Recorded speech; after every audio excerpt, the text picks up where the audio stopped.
A savage attacker hunted over a glassing in St Kilda.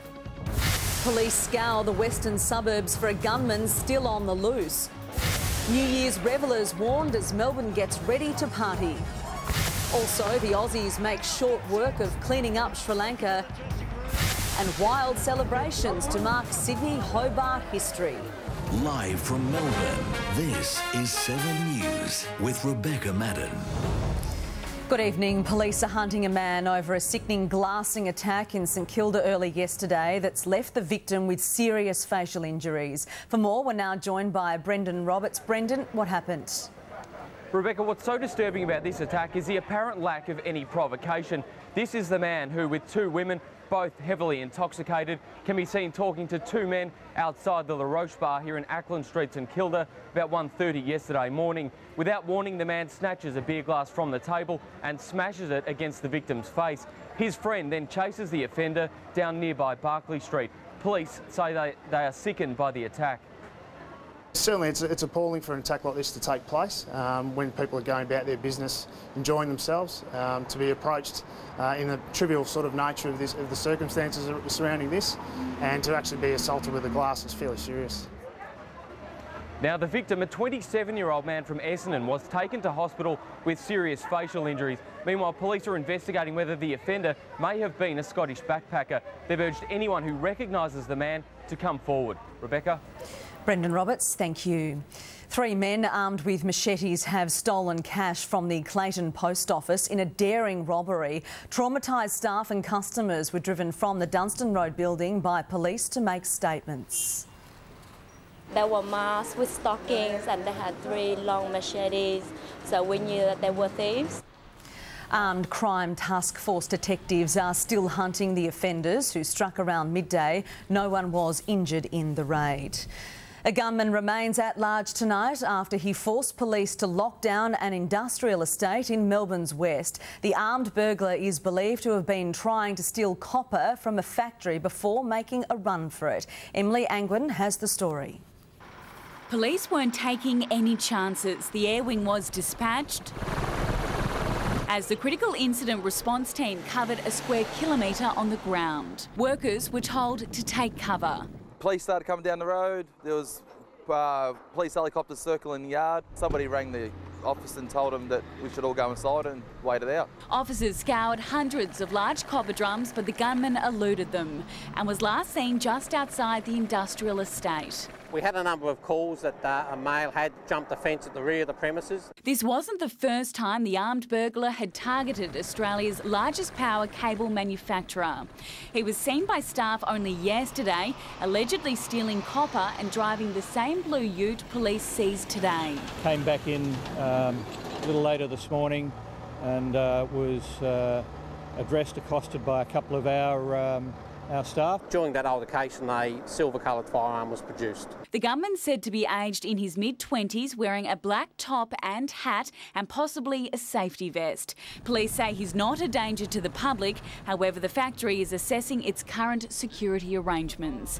Emily Angwin, Nathan Templeton joins me now. And Nathan, a big day for Australia's cricketers at the MCG. Yeah, it certainly was, Beck. The Aussies didn't waste any time wrapping things up today. Sri Lanka needed 304 to make Australia bat a second time, but it was never going to happen once they slumped to 3 for 3 in just the second over. Man of the match, Mitch Johnson, grabbed a couple of wickets to go with his 92 not out. Now, some injuries to the tourists meant 3 of them couldn't bat, and it was all over an hour after lunch on day 3, so less than halfway through the allotted match time. But even that wasn't enough to satisfy the ruthless skipper. For me, I don't think we can afford to be too complacent as a team. I think we've still got a lot of work to do.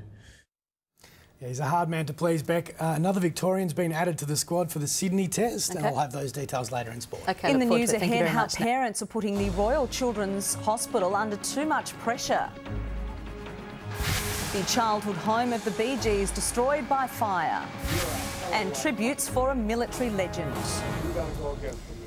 Fire has partially destroyed the childhood home of the Bee Gees. The Gibb family lived in a house at Margate, about 20 minutes from Brisbane, before Barry, Robin and Morris returned to England when they found fame and fortune. A couple with 2 young daughters had been renting the cottage before the fire. The Royal Children's Hospital has urged parents with sick kids to seek treatment closer to home as it battles to cope with a surge in patient numbers. It says mums and dads are putting unnecessary strain on its emergency department when local services are more than adequate. Here's Kate Osborne. Yarraville mum Kylie Hammond has twice taken son Ben to the Royal Children's Nathan Emergency back with us Department. now for today's sport. Thank you, Beck. Hello again, everyone. Coming up, more on how Mitchell Johnson helped destroy Sri Lanka at the G. Also, the Melbourne star who could be handed a baggy green in Sydney. And the superstars of tennis roll in. Welcome back. Victorian Glenn Maxwell is in line to make a surprise test debut in Sydney next week. With Shane Watson out injured, the off-spinning all-rounder has been added to the Australian squad, along with Usman Khawaja and Mitchell Starc. And selectors might be tempted to try Maxwell. The New Year's test is now a dead rubber after the Aussies today crushed Sri Lanka. Sean Salby has the highlights.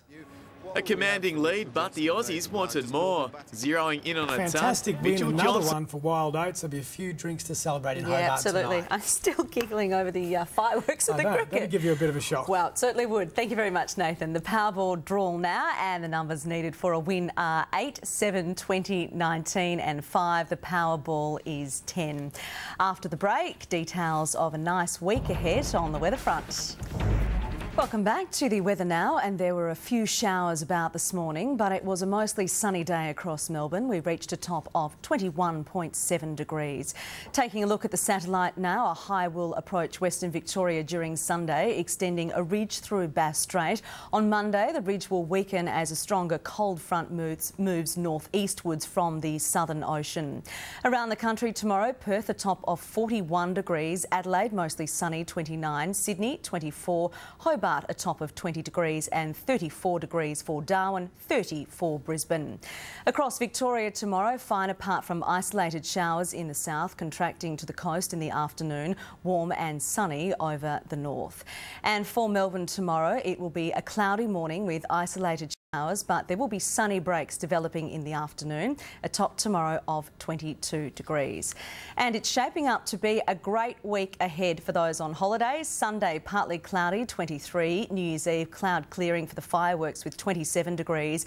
New Year's Day, a late shower, 24. Wednesday, a top of 23 degrees. Thursday, 33 degrees and warming up for 39 degrees on Friday. And now let's have a look at where the fish are biting this week.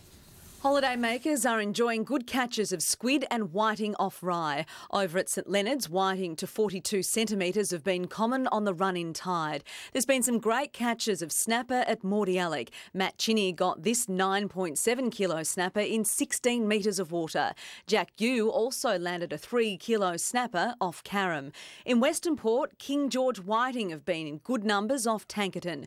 Cooper Milsom landed some pinky snapper off Stony Point, and there have been good numbers of squid off the Tyab Bank. Near Coronet Bay, Cooper Lockley landed a few King George whiting fishing from his kayak. Good on you, Cooper. And that's 7 News for now from the team. Have a lovely evening and good night.